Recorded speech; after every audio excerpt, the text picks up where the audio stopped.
Suspended acting chairman of the Economic and Financial Crimes Commission, Mr. Ibrahim Magu, who is currently facing trial before the Presidential Investigation Panel over allegations of corruption leveled against him, has reportedly shunned the cell of the Force Criminal Investigations Department and turned the mosque in the premises of the police headquarters as his abode, where he has spent his fourth night. As he embarked on the battle of his life, the police management team was said to have abandoned him to his fate to carry his own cross following his refusal to identify with the police hierarchy while his reign as the commission's boss lasted.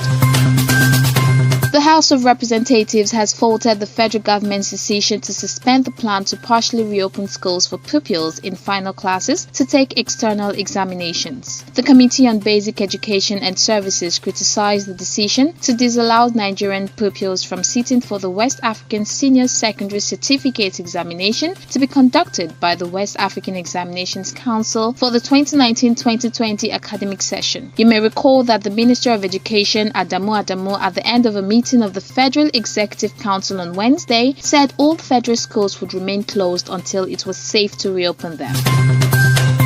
On the international scene, California will release up to 8,000 more prisoners to reduce the spread of the coronavirus in its crowded jails, according to authorities in the U.S., which is one of the hardest hit by the pandemic. The inmates could be eligible for early release by the end of August, joining 10,000 prisoners already freed in similar initiatives since the start of the virus crisis. The announcement, welcomed by prison reform advocates, follows a surge in COVID-19 cases in one of California's oldest prisons, San Quentin.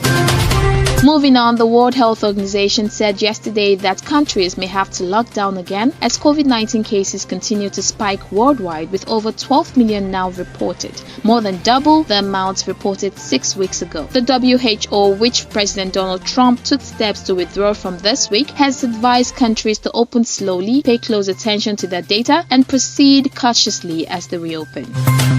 In business, the National Bureau of Statistics said yesterday that the total public debt portfolio of the federal and state governments as of March 31st stood at 28.63 trillion naira. The Bureau said that further disaggregation of Nigeria's total public debt showed that 9.99 trillion naira, which represented 34.89%, was external. It also stated that the domestic debt was 18.64 trillion naira, which represented 65.11% of the total debt.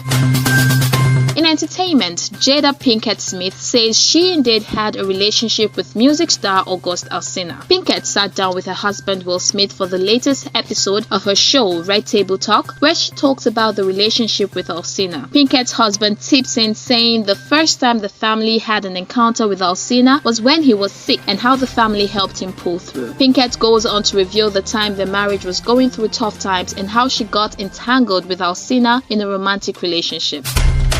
And finally, in sports, Barcelona and Bayern Munich will meet in the quarterfinals of the UEFA Champions League if both sides make it through. Both teams still need to complete their last 16 ties, with Bayern 3-0 up against Chelsea after the first leg and Barcelona having drawn 1-1 with Napoli. Other quarterfinals will see Real Madrid or Manchester City play Juventus or Lyon, while RB Leipzig will face Atletico Madrid and Atalanta were drawn against Paris Saint-Germain. All ties from the quarterfinals onwards will be played in Lisbon. And that's all on the news right here on Spartan TV channel. Please don't forget to click on the subscribe button and leave your comments below after watching. You can also follow our various social media platforms on Facebook, Twitter, and Instagram. My name is Evangel. Thanks for watching and have a pleasant weekend.